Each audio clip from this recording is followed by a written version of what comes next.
Assalamualaikum warahmatullahi wabarakatuh. Apa kabar anak salih dan saleha? Semoga masih dalam keadaan sehat walafiat. Kali ini kita akan melanjutkan kembali pembelajaran sebagaimana biasa pada pembelajaran tema 2, subtema 3. Muatan pembelajaran IPA. Tapi, seperti biasa, sebelum kita memulai pembelajaran hari ini, mari kita buka dengan sesuatu yang baik-baik, dengan kita sama-sama mengucap basmalah. Bismillahirrahmanirrahim. Oke, sudah siap untuk pembelajaran hari ini? Yuk, duduk yang rapi dan simak baik-baik penjelasan berikut. Keragaman suku, budaya, dan agama yang ada di Indonesia membentuk indahnya persatuan di Indonesia. Dan keragaman ini tidak hanya terdapat pada suatu bangsa, melainkan juga pada hewan dan tumbuhan. Kali ini kita akan mempelajari atau membahas tentang manfaat dari hewan dan tumbuhan. Cekidot. Yang pertama, kita akan membahas tentang manfaat hewan.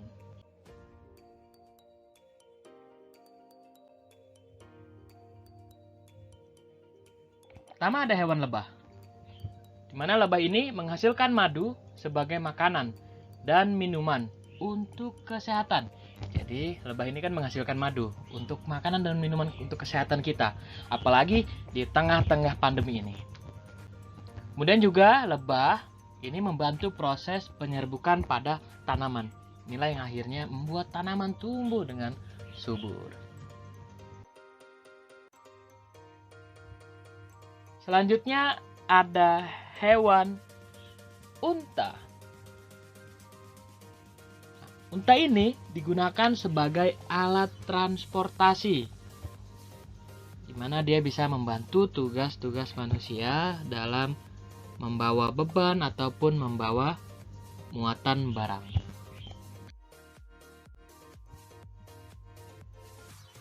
Selanjutnya ada hewan kerbau. Apa saja manfaat hewan kerbau?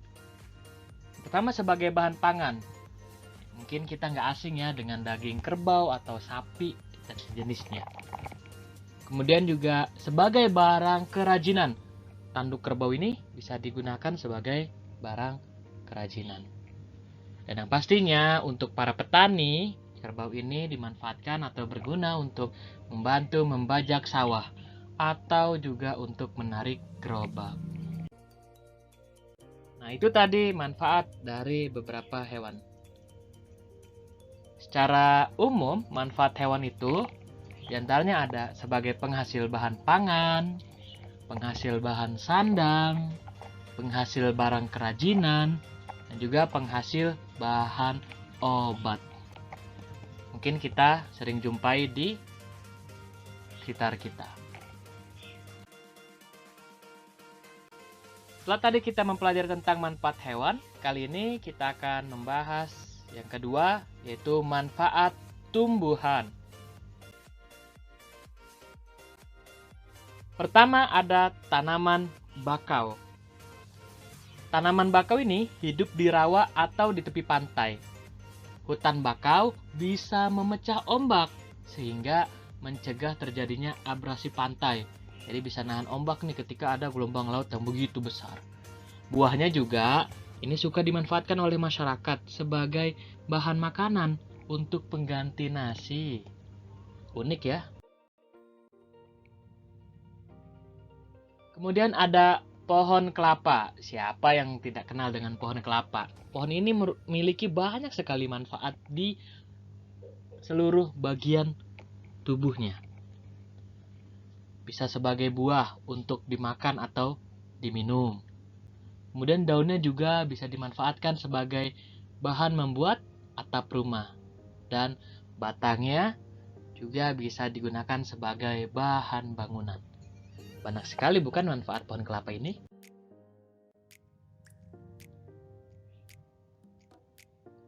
Tumbuhan selanjutnya ada lidah buaya. Mungkin di rumahnya ada yang punya lidah buaya ya.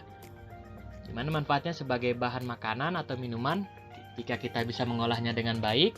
Kemudian bahan tradisional dalam misal mengobati luka bakar atau menyuburkan rambut. Dan sebagai bahan pembuatan kosmetik nih ternyata dari kulit buaya. Tanaman yang dengan nama latin aloe vera ini banyak banget kita jumpai. Nah, itu manfaat dari bagian-bagian atau manfaat dari tumbuhan yang ada di sekitar kita. Secara umum, fungsi manfaat bagian tumbuhan yaitu sebagai bahan makanan. Pada daun bayam ya, kita sering makan sayur ya kan, buah-buahan dan sebagainya. Kemudian juga bahan obat ya, misal kita pakai obat tradisional. Kemudian bahan bangunan, pohon jati, kelapa, dan juga bahan penyedap rasa. Contoh ya, buah pala, biji lada, batang serai, bawang, dan semua mungkin yang ada di dapur rumah kita masing-masing.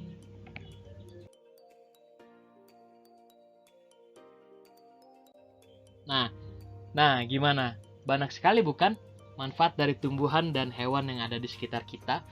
Tapi ingat loh, jangan cuma kita memanfaatkannya saja. Kita juga harus yang namanya melakukan pelestarian hewan dan tumbuhan di sekitar kita. Yuk, kita sekarang akan mempelajari tentang bagaimana pelestarian hewan dan tumbuhan. Nah, kita juga harus mengenal nih hewan-hewan apa saja yang dilindungi ya, yang ada di Indonesia.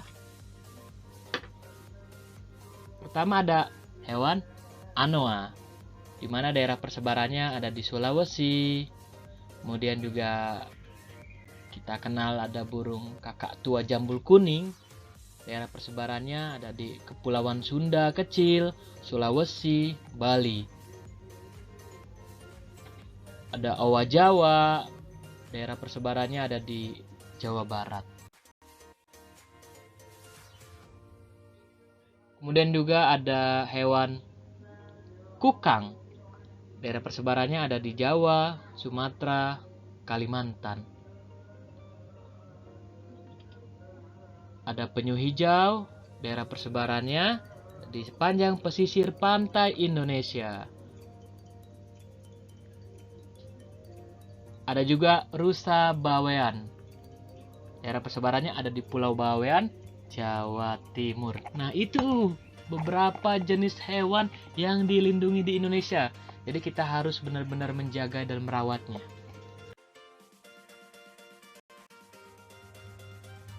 Selain hewan, kita juga harus tahu tumbuhan yang dilindungi di Indonesia. Apa saja? Mari kita simak berikut.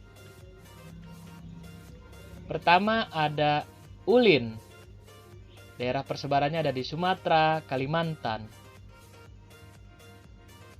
Ada juga damar. Daerah persebarannya di Kepulauan Sunda kecil, Sulawesi, Bali.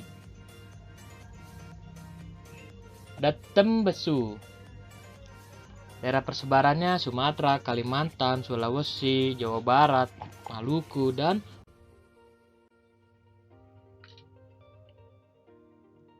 selanjutnya ada bayur, daerah persebarannya Kepulauan Indonesia.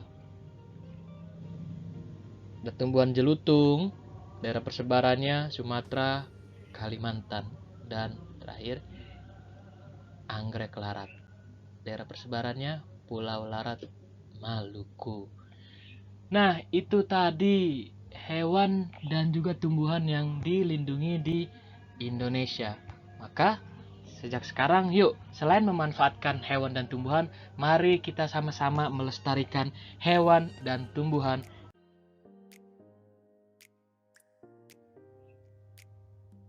Mungkin cukup sekian pada pembelajaran kita hari ini. Jika ada pertanyaan dan sebagainya, jangan lupa tidak perlu ragu, silakan bisa menghubungi ke Bapak secara langsung. Mari kita sama-sama tutup pembelajaran hari ini dengan sama-sama kita mengucap hamdalah. Alhamdulillahirabbil alamin. Oke, Oke, terima kasih atas perhatian anak soleh dan soleha. Semoga kita terus semangat dan terus semangat. Kurang lebihnya dari Bapak, mohon maaf. Wabillahi taufiq wal hidayah. Wassalamualaikum warahmatullahi wabarakatuh.